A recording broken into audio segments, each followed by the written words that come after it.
Chapter 5, Transferring Title.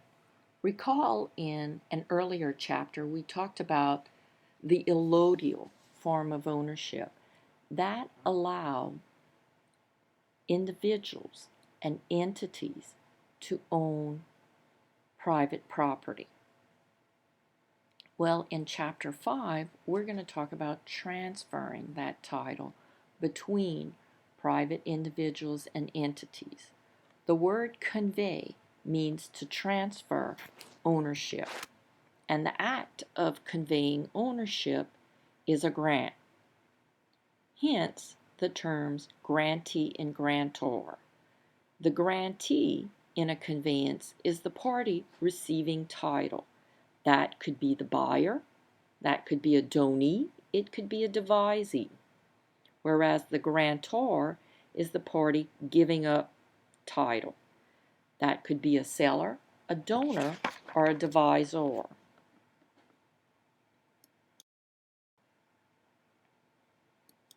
So in Chapter 5, we will talk about the document that evidences the conveyance of ownership, that is the deed.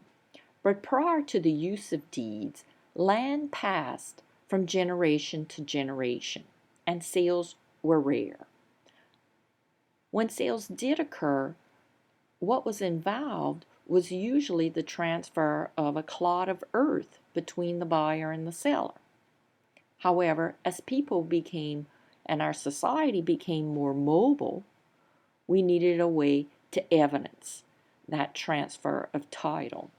Hence, deeds.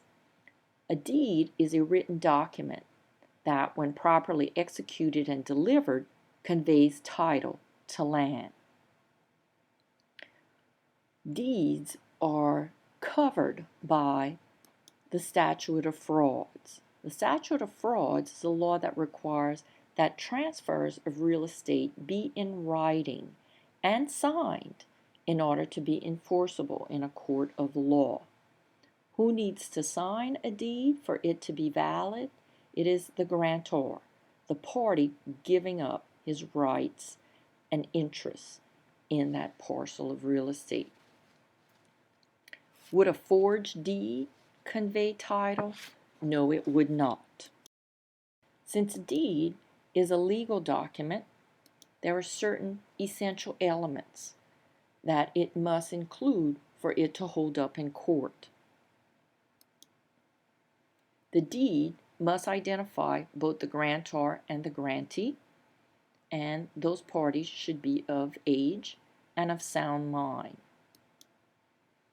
The deed must mention consideration. Consideration is what each party gives up in the bargain. There must be some words of conveyance in the deed, which make known that a grant is made, as well as the quality and quantity of the estate. The words of conveyance are very strong words in that there is no mistake that there will be a transfer of ownership between the parties. Words of conveyance are never implied. A deed should also include a legal land description, and in a previous chapter we talked about the 4 methods of legally describing real estate. There must include a signature.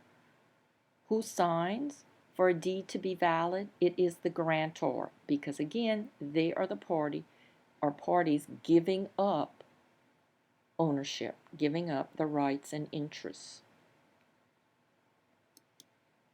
Delivery and acceptance. Delivery is when the grantor willingly delivers the deed to the grantee, and acceptance occurs when the grantee accepts the deed.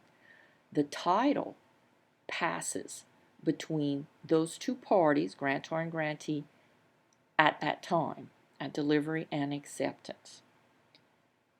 That conveyance is then recognized by the rest of the world when the deed becomes a part of the public record and it is recorded.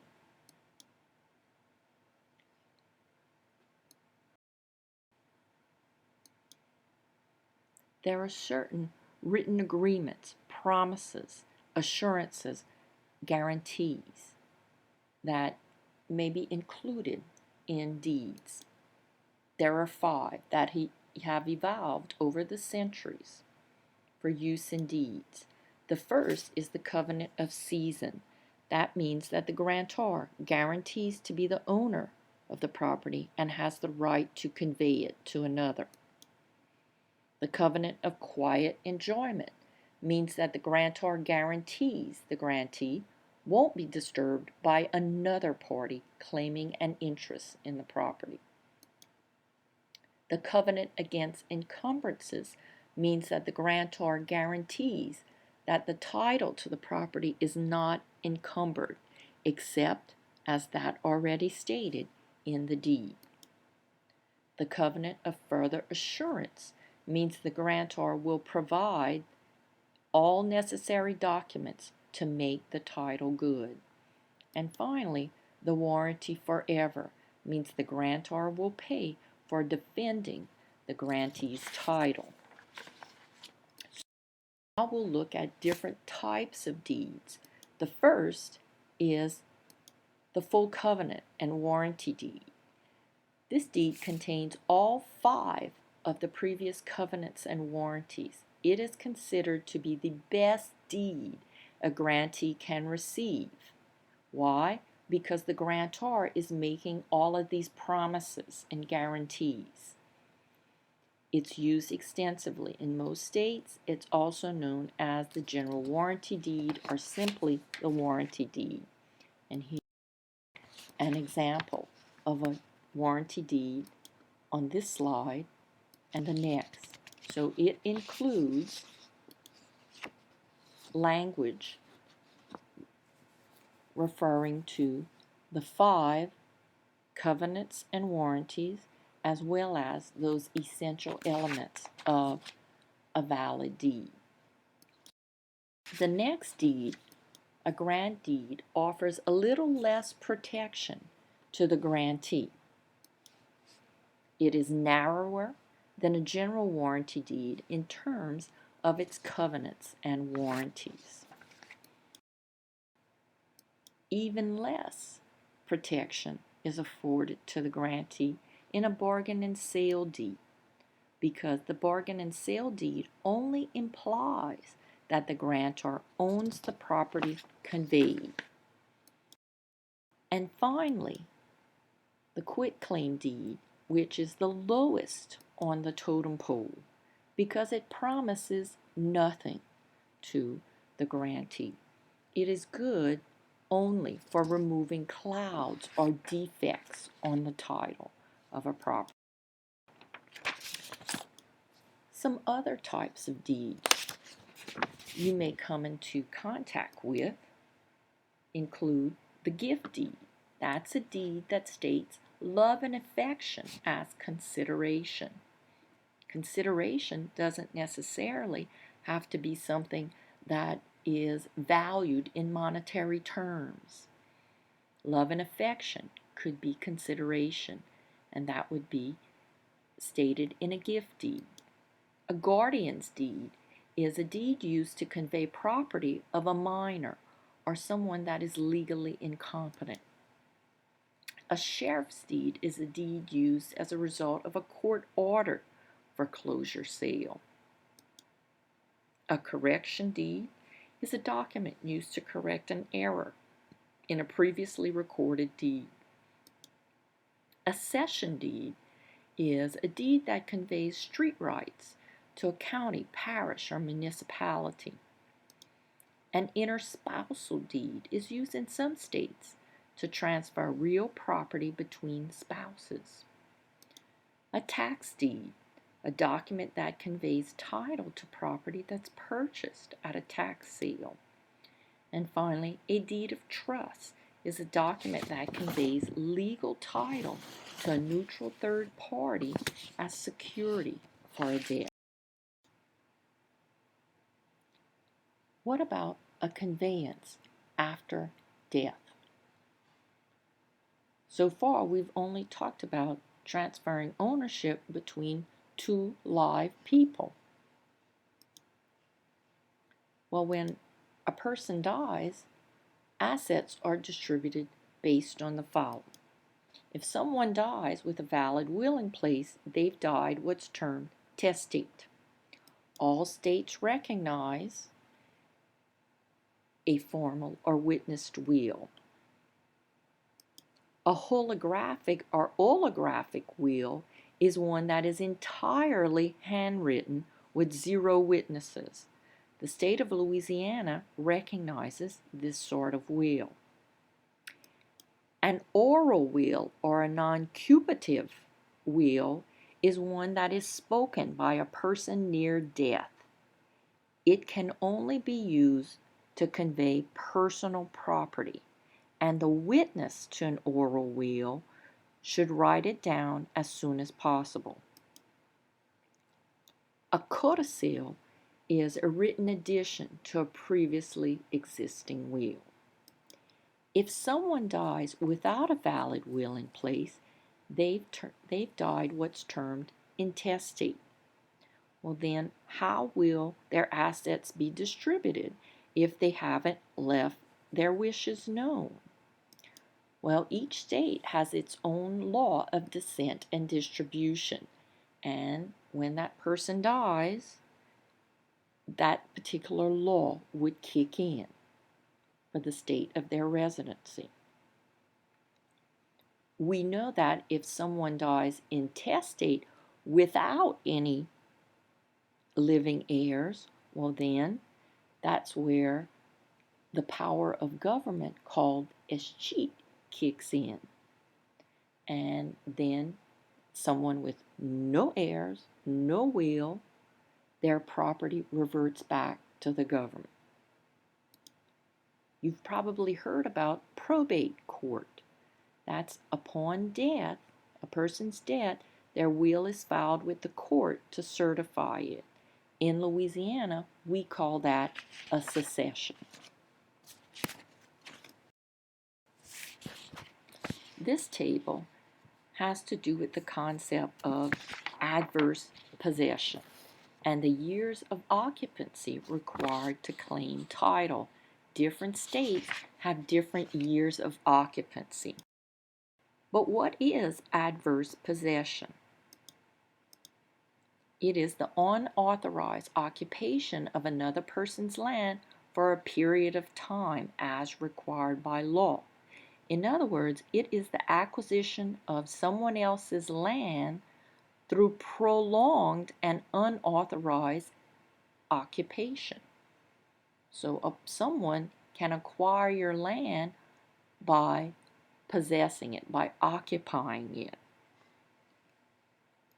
And different periods of time apply in different states, as evidenced by the previous slide. However, you would have to be on the lookout for a concept called tacking. That's when an adverse claimant tacks on his period of possession with that of a prior adverse claimant.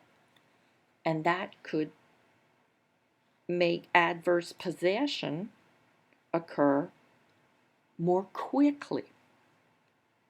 There is also color of title that may apply to adverse possession. That means plausible appearance of an ownership interest.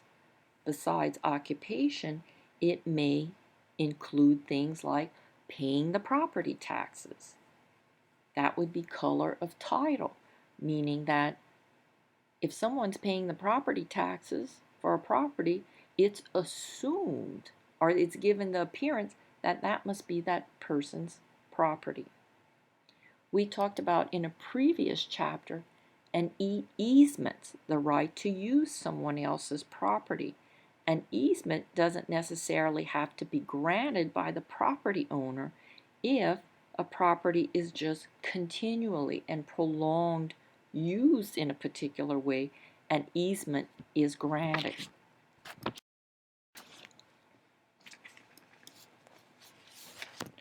We can also recognize ownership by accession. Accession is the extent of one's ownership of land that's altered either by natural or man-made causes. When it comes to natural causes, we recognize accretion.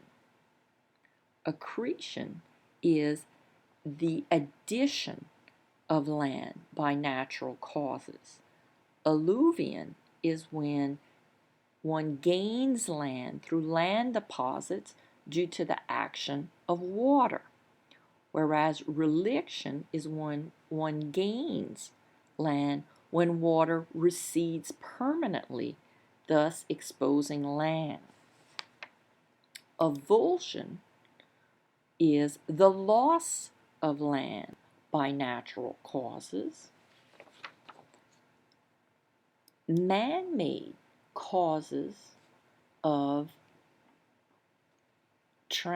altering ownership of land include annexation.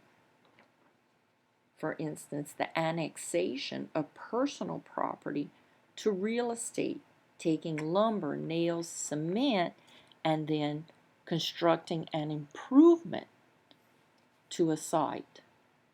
That's gaining ownership of such.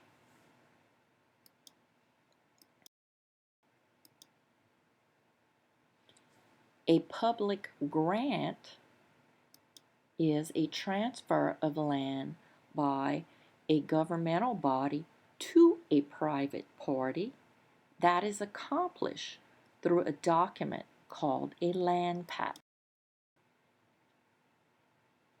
Additional transfers include a dedication. This is when an owner makes a voluntary gift of the use of land to the public. For example, a developer of a subdivision may dedicate the streets in the subdivision to the public. A forfeiture occurs when a deed contains a condition or a limitation, and then that condition or limitation is violated. The grantor can reacquire title, and the grantee loses title. An alienation simply is a change in ownership of. Some key terms you should be familiar with upon the end of Chapter 5 include the following. If you have any questions, feel free to reach out.